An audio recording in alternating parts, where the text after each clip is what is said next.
On this week's episode of Marketing O'Clock, Google has new benchmarks, GA, for your accounts. If you're searching for new Pmax features in Microsoft Ads, September is your lucky month. Something is dropping, a new interface for mobile shopping. All on today's show. Welcome, you are listening to Marketing O'Clock. Just stay tuned. Digital marketing news, but let's get specific. Digital ads, SEO and analytics, social media and more. Pretty much everything that'll make your website perform. With new shows every Friday. We give you the news with sass and puns and definitely hot takes. Thank you for tuning in. You know what time it is. It's officially Marketing O'Clock. Settle in, sit back, keep it locked. Hey there, I'm Christine Zernheld. AKA Shep. I'm Julia Mateer, And I'm Greg Finn. and it's officially Marketing O'Clock. Here on September 6th, 2024. And we want to thank Wix for sponsoring today's show. Wix Studio is the intuitive way for agencies and enterprises to design exceptional sites with full-stack business solutions, multi-site management, and built-in AI. So let's talk about those AI features real quick. First of all, you can use responsive AI to adjust sections to fit all screen sizes with the click of a button. And if you look at the graphic on the screen, it's like truly beautiful to behold. It like makes me want to be a developer to see how it's fitting the screen. It looks so cool. Wix Studio also allows agencies to work with generative AI models augmented by Wix within their VS code-based environment. So in this example here, the person is asking Wix to generate a code to allow filtering of store products by name and price. And you know what? I can't read code, but it looks like Wix did it and did a fabulous job. So even people like me can write code now, I guess. You can also use AI to create images right in the editor. So they have an AI image creator screenshot in the video right now where the person has a sneaker and they're looking for different background options and they all look absolutely stunning. Is this your resignation? Are you a developer now because you have AI tools from Wix? Yeah, anyone can be a developer. As long as you have Wix Studio, you're good to go. So to check out Wix Studio and everything it has to offer, go to wix.com/studio. That is wix.com, wix.com/studio to check it out. We have the monthly updates for Microsoft advertising. It's always a really exciting time here, the first of the month. Is it though? Well, sometimes it's just skip worthy, but we have some big, I'm excited about this first one. So first up, they are announcing some Performance Max updates. So search themes are here. These are in pilot right now. How do they think that up, Shep? Google. So this Pmax has been around for Microsoft for a while. I've only gotten it to work for e-commerce. I don't know about you guys. I'm really hoping search themes can be like the difference for non-e-commerce people. Yeah, and I kid, but like you actually need to bring over some of the like attributes that Google Ads has because the export import is big for Microsoft. Mm-hmm. So you like actually need search themes, but I like them when they innovate. Yeah, me too. So I'm excited to give that one a test. They also have search term insights rolling out to all advertisers for Performance Max and Search Ads 360 support. So like Greg said, you can import your campaigns. They also announced Maximize Conversion Value Bid Strategy is now available for portfolio bidding. So that'll be good for people to test on the e-commerce side. And they are expanding their CTV offerings. So they now have support for 45 and 75 second video ads. And we know they have a lot of awesome partnerships on the CTV side. So it could be cool for people to test like longer version commercial style ads. Did you read any of the rationale behind the 45 and 75 second? No. They're like pharmaceuticals. They're like you have to talk so much. Oh, because they're pharmaceuticals. Like you can't fit it in 30 seconds and you can't fit it in 60 seconds. Yeah. You need so much time to talk about all like the dire circumstances that'll happen if you take their medication. Yeah. We need Khloe Kardashian to talk about Nurtec ODT and her daughter. We should do a theme song or just pharmaceuticals, like draft. Wouldn't that be fun? Oh, yeah. Like Triumphant. I'm 1-1 Triumphant. you know. Ozempic is good too. I love how they're like marketing it towards the diabetes thing still, even though like Get that's out of I here. know. No, people with diabetes can't get their medication. Yeah. They also announced AI powered creative recommendations for connected TV ads as well. They also have audience updates here. So Microsoft says unlock more performance features on display and video ads, such as more bidding strategies, more targeting options, and more conversion tracking. I didn't In audience see ads? what those were though. Yeah. Performance? Yeah. Oh, I thought that was an oxymoron. But tell me what the bidding strategies are. And what the targeting options are. Like, I don't think we're really getting any of that. That was extremely vague. That was just laughable to me. And then finally, they said business logo and call to actions are coming for your native ads on Microsoft Advertising Network. So I don't think anything there is original, but check it out. I like maximize conversion value by being able to put it in a portfolio. So I think that you've had success with that, right? Yeah. I did for a short time and then I turned it off. Then it wasn't working. Okay. I think that's Not nice. long term. Yeah. You know, It maximized conversion value for 3 weeks. I just stopped. Then I had to put a T ROAS on. What else is happening, Greg? Okay, Google Analytics 4 is benchmarking data. This was something that was in GA3 or Universal Analytics. And this is a way that you can compare analytics data to others in the same industry. The industries are sort of generic, so see if this works for you. Use it at your discretion. Everything is nuanced. Nobody's going to tell you what to do. You got to figure it out yourself. But you can see how well or poorly you are doing according to Barry Schwartz over at Search Engine Roundtable. And you can see basically the median of what like your customer value is and take a look at it against different percentiles, like the 25th percentile, the 75th percentile, and basically kind of see how well you're doing against others in there. And some of the benchmarking peer groups that were shown is like apparel. So again, it's not going to be apples to apples. If you are a really high-end apparel brand, it's going to be different than others, or same if you're low end. So this could be something of benefit to you. You do your own research, check it out, see if this could be something that helps. But more data, more insights, the better, at least according to me. And you can find it by enabling modeling contributions and business insights in the admin settings under account details. Maybe there, may not, but hopefully it's coming out to everybody soon. Julia, any news? From Search Engine Roundtable, Google is testing a new design for mobile shopping that actually looks pretty cool. Saad AK shared videos on X of what the new interface looks like. So it has a new Google logo and a gradient header, and then it breaks out the products into different sections. So, for example, one of the queries he looked up was bikes, and it's broken out into road bikes, mountain bikes, hybrid bikes, and then a few more. And then there's also a deals section in the navigation, which is cool. It brings you to specific deals. So it'll be interesting to see, like, I don't know how this looks on more things, but I think it's a cool little update. You're a voice of Gen Z. Allegedly. Do you do a lot of online shopping? I do a lot of online looking. Okay.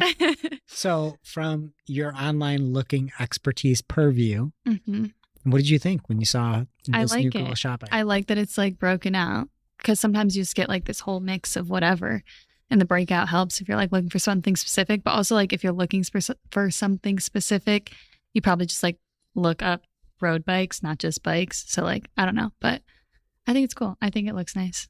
I agree completely with you. And we for maybe the first 2 years of the show were probably the only people pushing Google to do shopping, because for a while there was none other than paid. They got rid of it completely. And it's still a mess. This actually looks good. And if that was the point that we were hammering home for years, is if you make a good aggregator of shopping and you make a search engine of shopping, and then down the road you throw ads in it, why wouldn't anybody want that? Yeah. And this is like phenomenal in my book. I think this is huge. Right now, Google Shopping, it works. It's not good. Do you think it's good right now? Not Do you great. use Google Shopping? I mean, yeah, it's not great. Do you like it? I mean, yeah, just because I use it. Okay. But this will make I me never like it buy more. things from it. Yeah. I feel like I'm the only person in the world who uses ShopStyle. Have you heard What is of that? that? It's like an affiliate e-commerce fashion thing. And you go to their website and you type in like red dress with a ruffle hem, and they'll like find all the options, and it does a really good job. Did you buy that? Not that time. last thing you bought on Shop Style? That black dress that I wore to we had my brother's 30th birthday party a couple weeks ago, and I went as like classic Chanel Jackie O funeral, and my husband went as the Undertaker. Right. So I bought that dress from Shop Style, but it was like from Nordstrom Rack. Like they bring in all the other sites, and they do a really good job. And Google could totally like change the world if they did a good job. I completely agree. And now for this week's Cool Tool. As a reminder, our Cool Tool segment is not an official endorsement or paid mention. We're simply sharing something we found in our travels that may be of use to our listeners. And is really, really cool. This week's cool tool is from Amy Hebden on Search Engine Land, and it is 17 ChatGPT prompts that you can use for PPC. So the article walks through how ChatGPT prompts work and then gets into specifics on what to ask it to help level up your paid search efforts. Some examples of what the prompts can help with include producing an A/B test for RSAs, getting creative concepts for RDAs, optimizing landing pages, creating a SWOT analysis, building a media plan, conducting competitor research, and lots more. We'll have the link in our newsletter and in Discord, so check it out. Now it's time for this week's Take of the Week. This is a #fire digital marketing take with extra spice served up for you. We simply deliver the take for your consumption. We give no opinions. We don't influence. You make the call. This week's Take of the Week is kind of a hack one. We need to step our take game You up. need to solicit takes. People should be having take. Yeah. This is a problem. We're like this take-free environment now where everybody's too afraid to do everything. But you should, I guess we as marketing at Clock, like something could happen and we could post it and be like, what's your take? That's a great one. You want to do that? Sure. Do you want to do that? Sure. Okay. Yeah. we Next do that time take. something happens. Okay. Yeah. We're going to take source from the community. LinkedIn. Yeah. Crowdsourcing. Okay. But anyway, I just feel like there's not enough takes, A. And then B, I'm just kind of looking forward to reading this hopeful take fest that's going to occur from Gil Gildner as he has a new book coming out that is literally the definition of a take in the title. Unorthodoxy, a contrarian marketer's philosophy for surviving the dying internet. And I would just say, if you want a whole bunch of takes in a book, go pre-order Gil Gildner's book. I believe it's out the 20th of September. It is going to be great. I'm pre-ordering it, and it's called Unorthodoxy, which by definition is a take. So I think we should all go support Gil. I believe he's listened to the show before. I don't know if he's a power listener, but he's got a great He cares about us, I Yeah, think. I think so. How could you not? And it's going to be a great book. And I just love the cover photo too that he's got. Yeah. He's participating in Brat Summer. Oh yeah, smoking. I'm always telling Julia. Have we talked about Brat Summer? I don't know if we talk about Well, it's this. over now. You missed it. Yeah. But from my perspective as a 31-and-a-half-year-old, I think that Brat Summer is just like being dirty and smoking cigarettes and not washing your hair. But Julia, because she's so Julia, is telling you that that's incorrect. Exactly. So what's Brad Summer? It's just like Brat Summer. What did you call it? brat. Brad. I think to me, Brad is the same. Like if you're a Brad, you're a Brad. No, Like, You're a no. Chad, you're a Trevor. No, there could not No? be more Yeah. different. A Chad is the same as a Brad. Get out of here. No, yes, but we're saying brat. I know, but a brat is the same as a Brad. No. More Brad is more bro. Brad smokes vapes. Yeah. And what does a brat do? Smokes. She doesn't wash her hair. She does. A brat is ripping She zins? does wash. Like what's a brat? She might. No. Okay. No, She smokes So what's cigarettes. brat? She What's wants, brat? you know, Summer to you. just like living her best life, doing what Okay. she wants, not letting people bother her and tell her she smokes cigarettes. And to bring it back to the picture we're talking about, it is a coffee cup with a heater being put right out in the middle. A Sid. It looks That's like a it. beautiful, like, Americano, too. Mhm. It's kind of, It does look nice. And so, Gil's ripping some Americanos or espressos or cappuccinos. And so Julia. Gil It is. has one zin a week.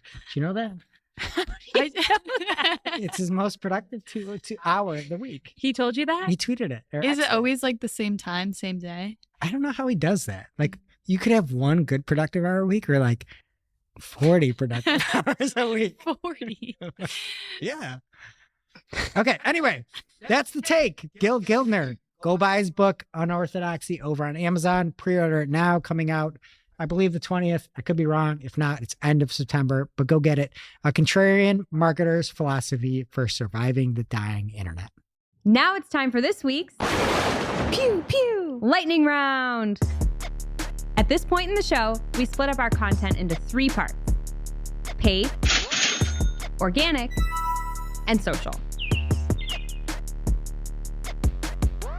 First up in the paid universe this week, Casey Gill received an email for one of her Google Ads e-commerce account that on October 3rd, he asked me what day it was, and her Google Ads account will automatically be linked with Merchant Center. I don't like when they do anything automatically, but this seems like, could it be a negative? So I am a little bit of a pessimist sometimes on Google changes. I don't know how this is going to be a bad one. Yeah. Because you can't set up a campaign and include a feed without it being connected first. This is just connecting it for you. Mm-hmm. So I think this actually might help SMBs that like might not know how to do it themselves. Yeah. So yeah, I don't like the automaticness of it, but this is probably a very positive thing for most people. Next up here, Alexis on LinkedIn shared a post that says, now when you visit a product page, you can discover category level insights on performance, demand, trends, and actionable recommendations designed to drive additional clicks and boost sales. So this is for Google Ads e-commerce campaigns. I should have started with that. So I guess some of these insights were already included in the account. Like you could filter for category, but now it's like a tab that you can very easily click on. I was going to say, this is new to me. Yeah. Because I always hated the product page. I'd have to look at the product groupings or product groups or listing groups if it's Pmax. Mm-hmm. Yeah, everyone in the comments was saying it wasn't new. And then Hannah Kobzova said that these reports rely on feed data for categories. But looking at some of our clients, I'm not sure if that's true. So I'm like kind of confused by how this is working. Yeah, and categories are a little bit different. I think the bigger thing is like if you look at brands or custom labels, and if you are running shopping ads on Google, you have 5 custom labels you can choose from. And it can be really helpful. We have a client where we have these best deals that is like a very important North Star metric for us. And to be able to look at just holistically an entire campaign and see how many of these best deals, like what the return on an ad spend was, if they're spending enough. Or if you look at it by brand and be like, hey, we need this many private label sales, that could be really helpful. Next up here, Ginny Marvin tweeted out on Wednesday that video action campaigns in Google Ads will be migrating to demand gen campaigns next year, specifically Q2 2025. So she has some tips here. She says we recommend experimenting with demand gen well ahead of the auto migration. You can create new demand gen campaigns from scratch now. A new copy and paste tool will be available in the coming months, and you will be able to duplicate your VAC settings into new demand gen campaigns. She also says that starting in March 2025, you'll no longer be able to create new VAC campaigns. So again, that was on Wednesday. PPC Greg did the Lord's work, read the fine print in the actual article, not just her tweet, and read that it says, as of September 2024, new and existing demand gen campaigns in Google Ads will gain access to Google Video Partners. So it's no longer just Google owned and operated inventory. That's a big deal. Yeah. I don't know if it's going to be good or bad. Yeah, that was always the thing where Performance Max could do display on other websites, but demand gen was like owned and operated only. And to be able to say you can get video placements outside of Google, I think that's a huge thing for top of funnel advertisers. Mm-hmm. I mean, honestly, like the targeting that Google has and to be able to go and get different placements on video assets is a big deal. Yeah. But it's just weird that they're like owned and operated. Everything DOJ you see is like owned and operated. And then they're like flipping the script on that. I just wonder if you're going to be able to like opt out if you want to, pay less for those placements if you want to. Yeah. The thing that didn't make sense to me was they had this like weird comparison image. And it seems like there might be more bidding types coming to demand gen, which would be like a huge welcome change, I would think, to like the majority of advertisers, which would be awesome. But I think this makes demand gen campaigns better. And to be fair, when demand gen came out, it sucked. It sucked. Now it works okay. Mm-hmm. We have some clients that do really, really well on demand gen. So some that still stink on it. But if you tried demand gen when it came out, this is like you're calling to try it again. Yeah. Just give it a test. I also thought it was funny. PPC Greg in the fine print. In the article, it says like you're going to have better performance with demand gen over VAC. And then if you keep reading, it says you'll be able to maintain similar performance with your existing videos. And quote, advertisers who uploaded both videos and images to demand gen saw 20% more conversions at the same CPA than those who uploaded video assets only. So it's not comparing demand gen to VAC. It's comparing demand gen to other demand gen. Yeah. With video assets. So what does that have to do with upgrading? Like, you have video assets if you're If whatever. there's one thing that's documented very well, it's the fact that the comparisons that Google chooses Yeah. are the worst. Remember that comparison? I forget what it was. Amy Hebden talked about it in the last SMX, that they chose one day and it was February 29th. Like literally a leap day Mm-hmm. was the data they pulled from. Yeah. Doesn't mean I don't love to point it out every time. Oh, I point out every time till the day I die. Next up here, Bram Vanderhalen noticed something new in Meta ads. There was a placement option for Facebook notification.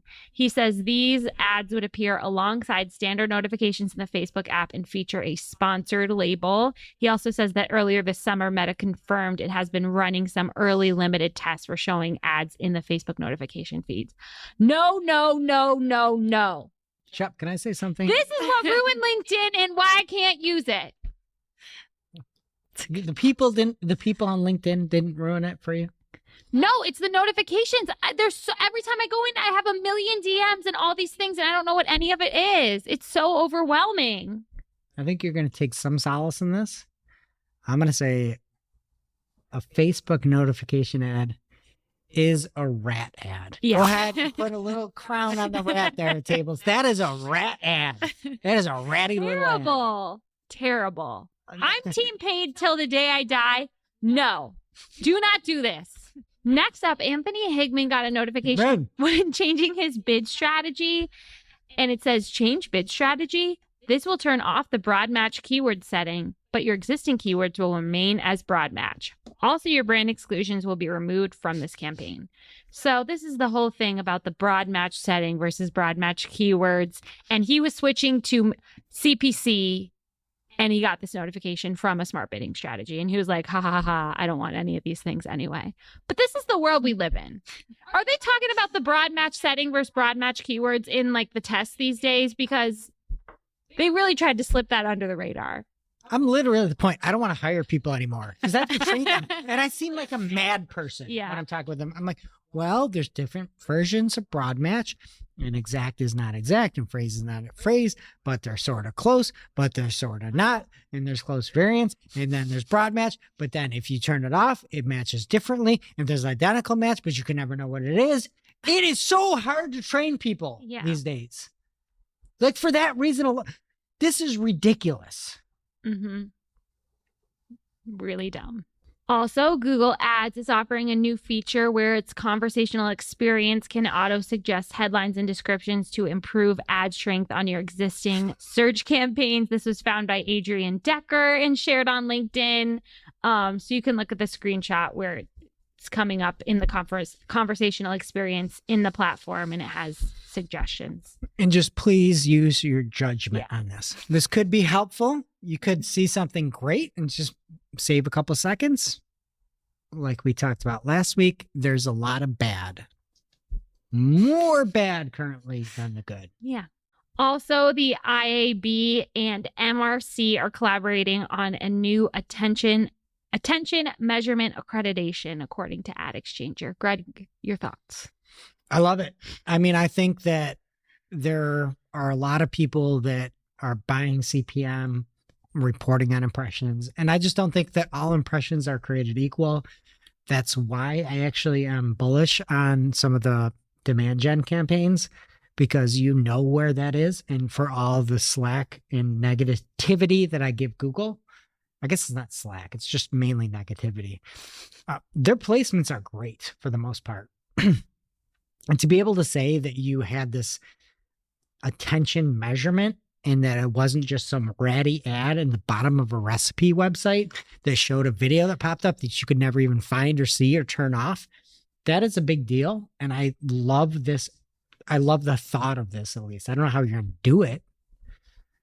But like, how many times have you looked up a recipe and just seen video playing? So many. I don't cook. You don't cook. Rarely ever. What are you having for dinner tonight? A lean cuisine. Okay. What flavor? Whatever's in my freezer. What do you have in your freezer? I really don't know. I just buy like a mix and then. Okay. I have lean cuisine upstairs and I ate pizza instead, leftover pizza. But I had chicken parmesan, protein It's a plus. decent one. Yeah. Okay. You don't cook at all? I mean, like rarely. Last time you cooked? I made a pasta salad on Sunday. Oh, how Does that was it? count? It's good. Okay. I love a noodle salad. Right? Oh, yeah. Noodle salad. And finally, an update from LSA land from Anthony Higman again, Higman. our source for LSA news. He says that there is a new Google local service ads bidding option, and it is target cost per lead. I think that sounds awesome.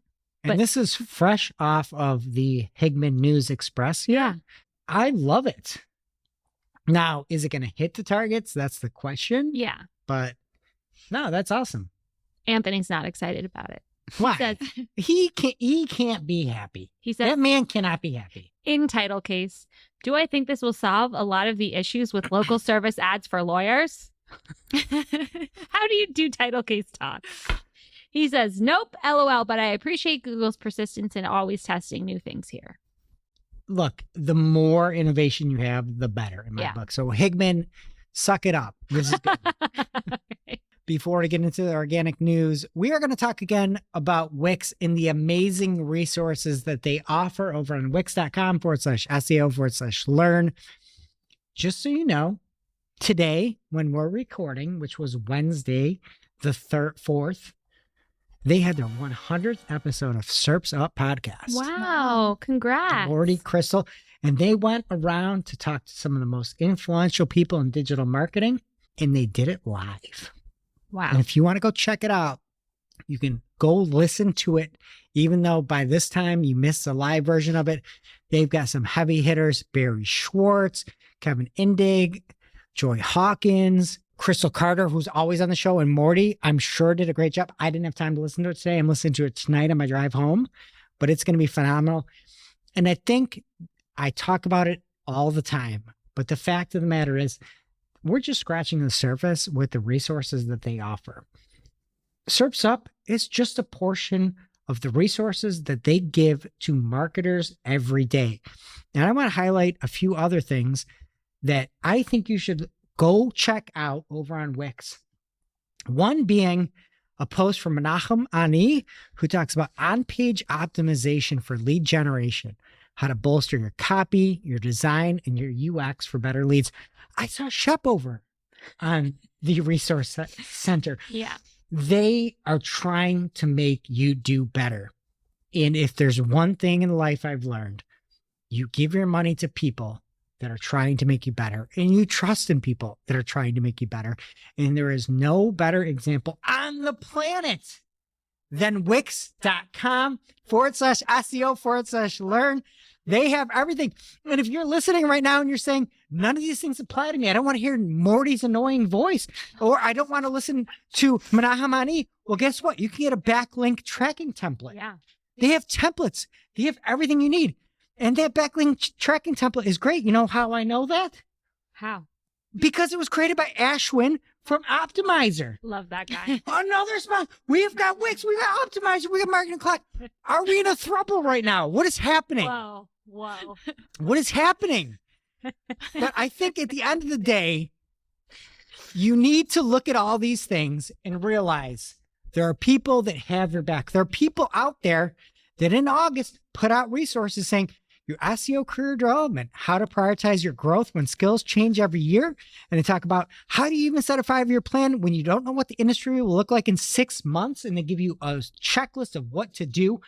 Wix has your back Wix wants you to succeed. And if you want to succeed, you need Wix. Go check it out over at wix.com/SEO/learn. That's wix.com/SEO.learn.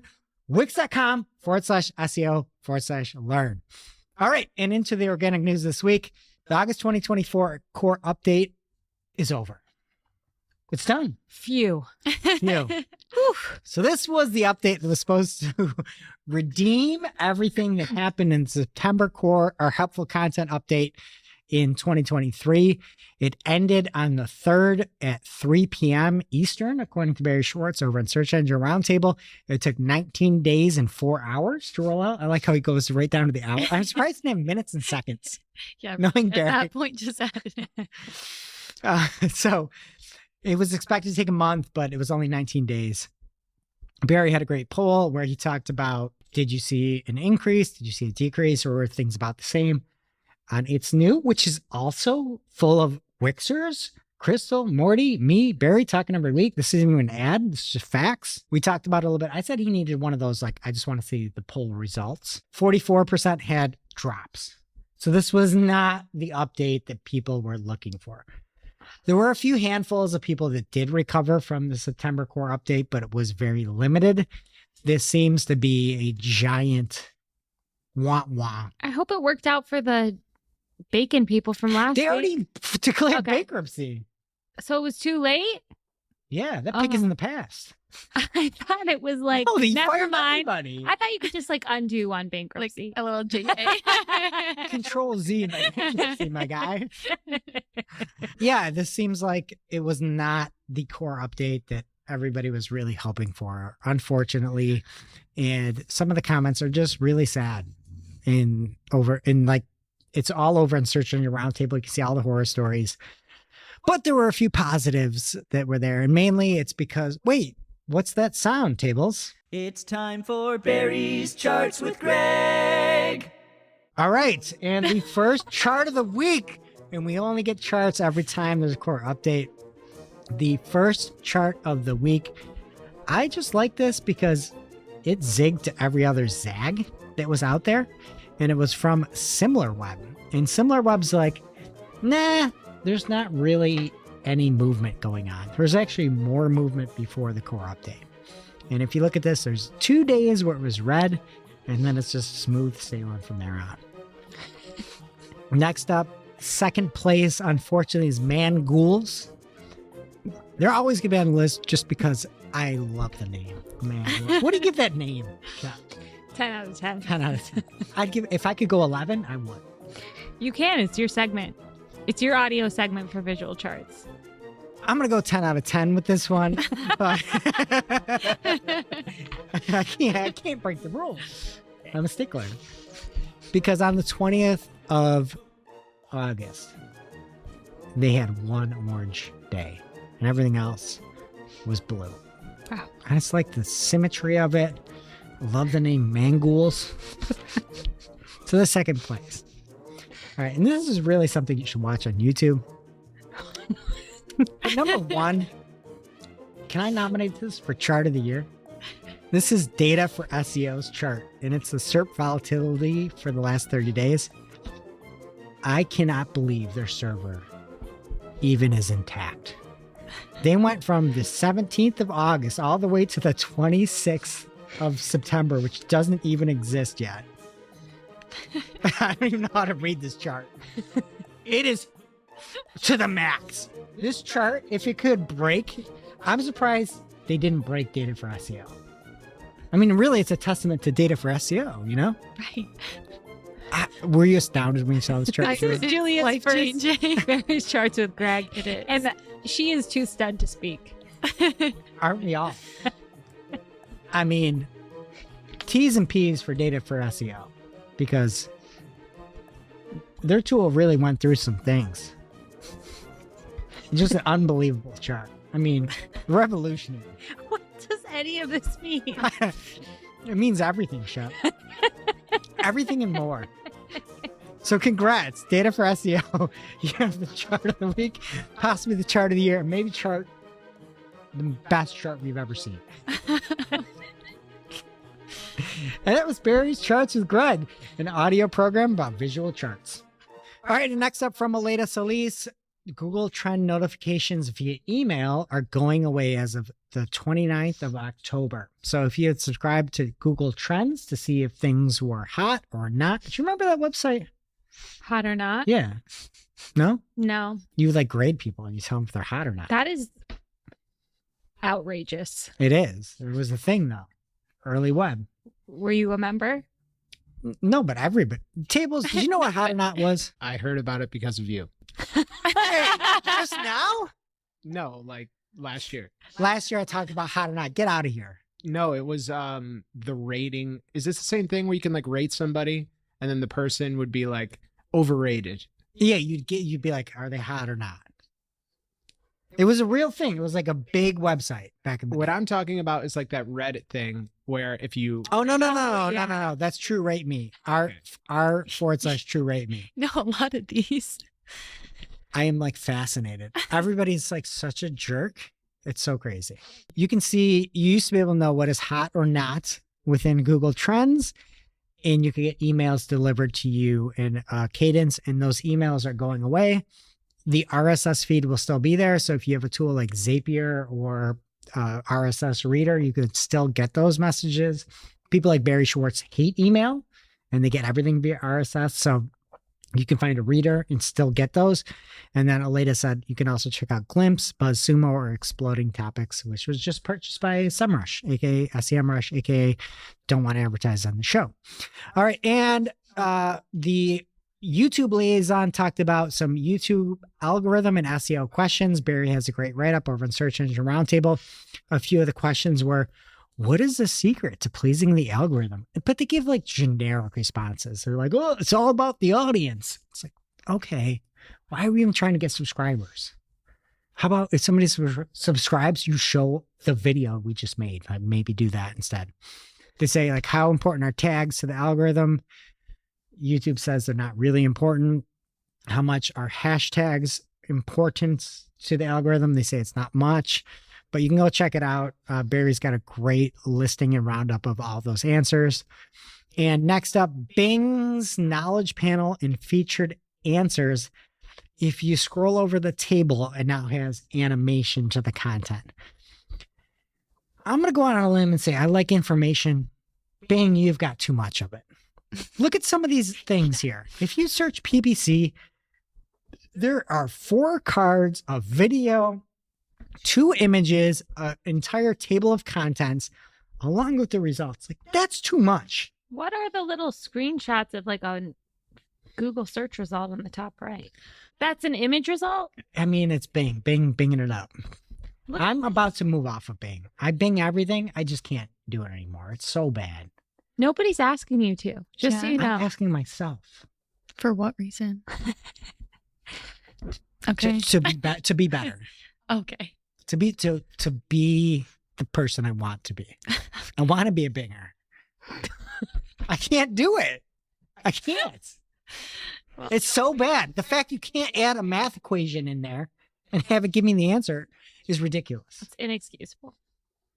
And the image results for this are a Google search. If you I Bing, feel like you're still not seeing that. you Bing PPC, you get Google image results or images with Google in there. Okay. So anyway, there's animation when you scroll down the table of contents. And from Glenn Gabe, it seems like my other hope for an alternate search engine, Julia, might be gone because people that had access to OpenAI's Search GPT say it is struggling with shopping and local queries, and sometimes it's presenting untrue or hallucinated information. Hallucinated. Yeah, it's the AI term. But I think it's really silly too. Yeah. I don't know. I was hoping we'd have something. What about Apple? Are we giving That's up what on I'm that? hoping Oh, for. yeah. Get Tim Cook on the blower. This is urgent. Oh, wait, one more. I got one more. This is from Barry Schwartz over on Search Engine Roundtable. It is comical at this point that he is reporting on these things right now. And somebody had asked John Mueller if it's common practice among SEOs that adding a certain number, 2 to 5 internal links and 1 to 3 external links in a 1,000-word blog post is beneficial. And John from Google says, nobody at Google counts the links or words in your blog post. And even if they did, I'd still recommend writing for your audience. I don't know your audience, but I have yet to run across anyone who counts the words before reading a piece of content. It is incredible that we're still answering questions like this. It's incredible Barry's writing stories like this after like 70,000 stories written. Incredible. And the funny thing is, he's going to do this next year. He's going to write the same article next year. Of course. But that's it in organic. What is happening in social, Julia?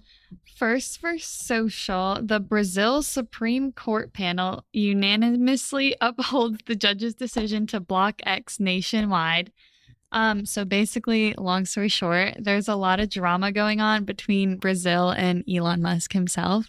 You could just say Elon Musk and drama, like you don't need to add something else. Well, it's with them.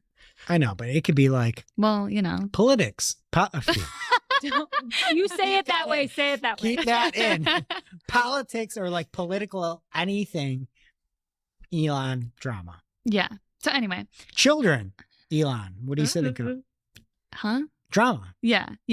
Anyway, X is currently blocked in Brazil because they couldn't agree on something, and it's going to stay suspended until X complies with orders and pays their outstanding fines, which as of last week were over 3 million. Brazil is one of the biggest markets for X, and many users said they now feel disconnected from the world and begin migrating to other platforms like Threads. We need to look up our favorite gymnast, Rebecca, I how know. she feels about this. See what I'm opinion I sure- care about. Yeah. And Flavia. Is that Yeah. the person that got third place? Yeah. They're both the on balance Instagram. beam? Brazil has such amazing gymnasts. Yeah. I watched the balance beam with my kids.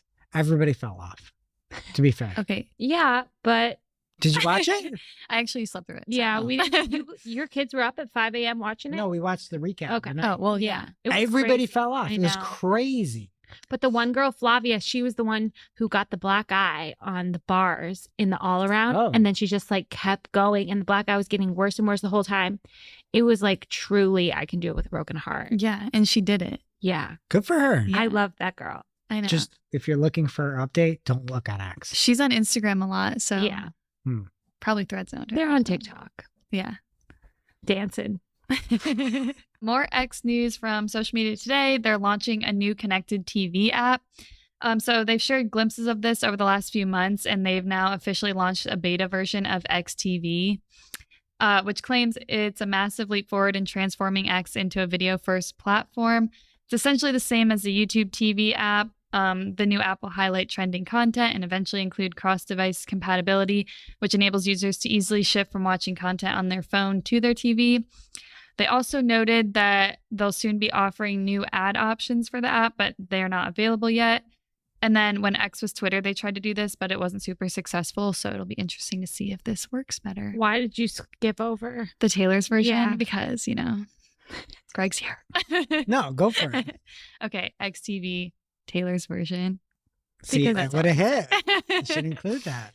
No, I think the difference is Elon has a bunch of goofballs that are on video now. Whether you like them or hate them, I don't care. I'm not a political person, but there are actual shows and they're trying to do that. Like if Twitter bought Vine and kept it, maybe the TV version would work, but they just never figured it out. So if he is paying people to create video content, I could see it working. He has a deal with Khloe Kardashian. Ooh. So Is she still with Scott Disick? No, she never was. Courtney. Who's Chloe's the other one? She was with Tristan Yeah. Oh. and Lamar. Yeah. Oh. How's she doing? As far as I know, good. Who's she with now? Herself. Herself. Oh, that's the best. On to Meta News, they published a Reels performance playbook, which includes notes on how to make best use of Reels. They get into the language of Reels, how to use different creative elements, story types, and how to best use them in your campaigns. This could be helpful if you're looking to make better use of them, and we'll have the link to download in our newsletter. Can't you just watch Reels and be like, everything's like in the comments, read the comments because you want engagement? Well, yeah, but, People are trying here. Please. They're not leave going them to say that, though. alone. The Reels isn't going to say that. I mean, I guess. No, it's all about notes. Yeah. Oh, it's notes. Where have you been all week? I'm an old man. I'm like, Yeah. Well, Everything behind. is like drop a note. And then last from social media today, Threads continues to gain momentum based off of download charts from app figures. Threads was the 7th most downloaded app in July, and X isn't even in the top 10. So not looking what are good these, for Brazil them. numbers? Might be, but no, because that was August. But as a trend over the last few months, the data indicates rising interest in Threads while X has been losing some users. So yeah, everyone from Brazil is now on Threads. So I'm sure they'll be up there again next month. And that brings us to our real life segment, straight out of our accounts and into your ear holes. It's time for Working Hard or Hardly Working, where we talk about what's going on in our IRL work, good, bad, or otherwise. For me this week, we don't really do a lot of like classic agency pitches. And we did one today. And it was just like fun watching Greg like do his thing. You did better than me. No, well, Julia, who did better? Oh, don't. that is not No, fair to you're on the her. You spot. both did That is equally not fair to her. perfect. That's a terrible answer. I That's did not the Brett best. Summers. Yeah, That is not I Brett We can introduced all agree myself. Julia did the best. I said my name perfectly. But it was really a collaborative effort, and it's like a current client. It could be expanding scope big time.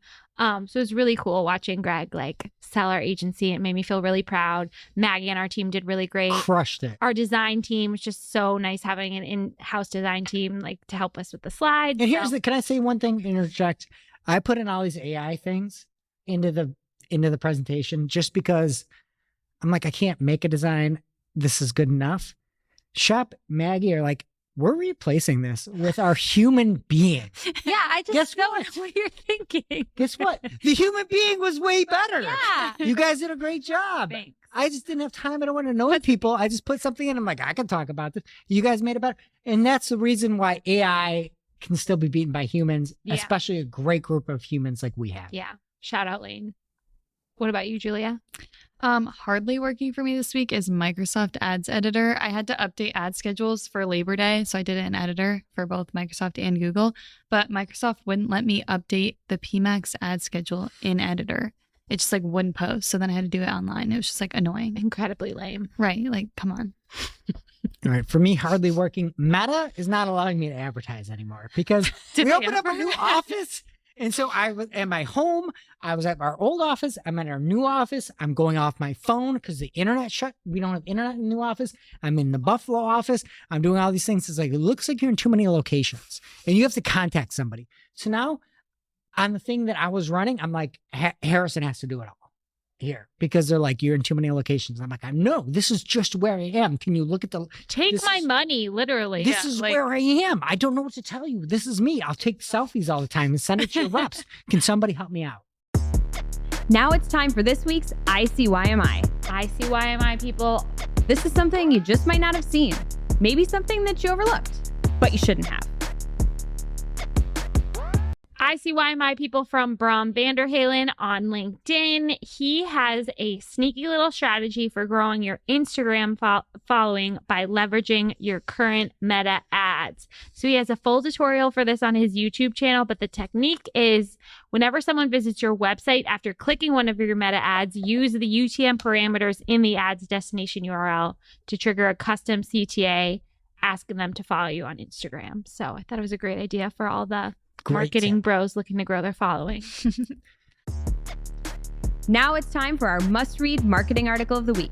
An article so advanced, so in-depth, so detailed that we simply cannot cover it in its entirety on today's show. This week's must-read marketing article of the week is actually a post over on LinkedIn.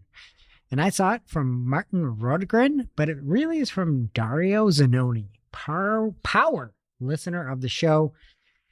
And Martin talks about the fact that you should try improper attribution to be able to see the full focus of where conversions are coming from. And apparently, Demand Gen is going to be coming out with some new reporting metrics about likely where people first saw you from. And Dario has a great look at how you can look at different things like outside of just conversions and conversion value, but how you can really go through and see where other platforms are taking credit and what really should be full credit. And you can go check it out. There's a full image and everything. It's over on LinkedIn. Martin Rodegren, he is a LinkedIn guy. I'm not a LinkedIn guy yet. 2025 goals. Right now it's just still Brett Summer. But you can check it out and see like how improper attribution might actually showcase that halo effect more if you don't have like an actual MMM. So thank you, Dario and Martin. And now onto our playlist of curated songs to work to. You can head over to playlist.marketingoclock.com to listen to Marketing Playlist. I will be adding Florida by Taylor Swift. Julia, Wait, who's that? you've never heard of Taylor? No, I've heard of Or it. Florida. What is Florida from? Her new album, The Tortured Poets Department. It features Florence and the Machine. Oh, Everyone likes it. okay.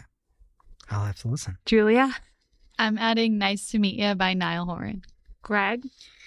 And I'm just going to go Sad Girl Music by Keto and Banks. Oh, Are you a sad girl? No, but it's just kind of like, again, Brett Summary type stuff. Just feel yourself. the brats are not sad. Yeah. Yeah. All right. That does it for today's show. It's now officially not Marketing O'Clock. Thanks for listening. We miss you already. I can't wait to see you next week. Thanks for listening to Marketing O'Clock.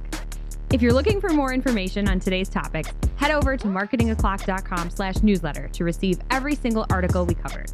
We share the news as it breaks in our Discord community. Head over to community.marketingoclock.com to join. Welcome to this week's Shootin' the Heck. We're after our famous Friday news show. We don't talk about marketing anymore. We just... Shoot the heck. What are we playing today, Greg? This week we're playing everybody's favorite game, Trivia. Oh, no. Trivia. And tables, you are exempt from this unless you want to say the correct answer. Shep, you've got a lot of TV watching in your future. yeah. Julia, you may as well. I don't know. I think she does. Oh, I don't know. Well, we are going to go through some of the help make your TV watching experience a little bit better because today's trivia is about the rules of NFL football. Oh, good. I'm going to Very list fair. off an infraction, or it's you against Julia. You watch hundreds of hours a year of football. I'm reading a book at the same There's time or scrolling my phone. You have to get some of the information by proxy. We'll Okay. see how much I get. So I'm going to say a rule, and you have to Okay. explain what it is. The closest gets it. And if it's tied, we're going by yardage of the penalty. Okay? So these are like penalties or infractions. Okay? Okay. So first off, ring in with your name. Neutral zone infraction. Wait, what's the question? You have to give Like that, what it is. What does that mean? Yeah, what is a neutral zone infraction? First of all, one of my top Greg Finn words is neutral. Is it? It makes me think. Oh, good. Say Neutral. neutral. That's from when I used to work at a car wash. Yeah. I just sit there and everybody was like, huh? It's like neutral, neutral, neutral. I won't do it again. I don't know what. Maybe if we said neutral, it would have gone better. Excuse me a minute. Okay. Okay, Shep, go. It's a neutral zone infraction. Yes. You're like messing around where you shouldn't be. okay. Yeah, Julia. I mean, like someone's where they shouldn't be. Okay, so then give me yardage because you guys both said the same exact thing. Of what? A neutral zone infraction. What's the penalty? Okay. 10. One. Shep is closer. It's a 5-yard penalty, and it's when a defensive player crosses the line of scrimmage into the neutral zone before the ball is snapped. Now you know. Okay, what is illegal use of hands? Oh. Julia. Julia. Is that like when you like? Oh no. After he tackled the quarterback, he's giving them business down there. Like grab someone's like helmet or something. Yes! 1-1. All right. It is when you use your hands to contact an opponent's face, mask, or helmet, typically during blocking or tackling. Okay. What is illegal contact? These all sound like things that could be like, Yeah, Could isn't be that to the catch a same predator. thing? You like hit Yeah. someone in their head. Yeah. okay? What is your answer? Just gonna go with hers again? Well, no, that's what it is it not? Like you Correct. Give me yardage. 15. 5. 5 and a first down, automatic first down. So illegal contact is when a defensive player makes contact with an eligible receiver beyond 5 yards from the line of scrimmage before the ball is thrown. If the ball is thrown, then it's pass interference. Were we Okay. supposed to say I all thought it of was that, when I get or- like spammy emails. That should be it. Mhm. Okay. An illegal wedge. What? I have never heard that in my life. Illegal wedge. Illegal wedge. When you give the other team a wedgie. Okay. There were 2 fouls by the defense. Offense, correct. I'm sorry. I literally don't even. I have have guess. never heard them say that. I always Yeah. listen to Oh wait, Terry. is Whatever. it when that little thing? I'm actually No, just tell not- me. What's the you thing? kick the ball off of or Oh, the T. Okay. Yeah, it's not right. Yeah. So you come out on the field, you bring your own kickoff tee, and they call that an illegal wedge. I'm going to give that to Julia Thank because you. at least it has something to do with the kickoff.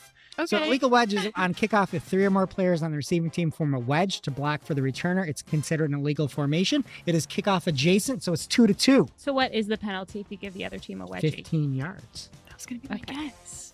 Okay, leaping. Leaping. Oh, it's a grand yeah. jeté. So what?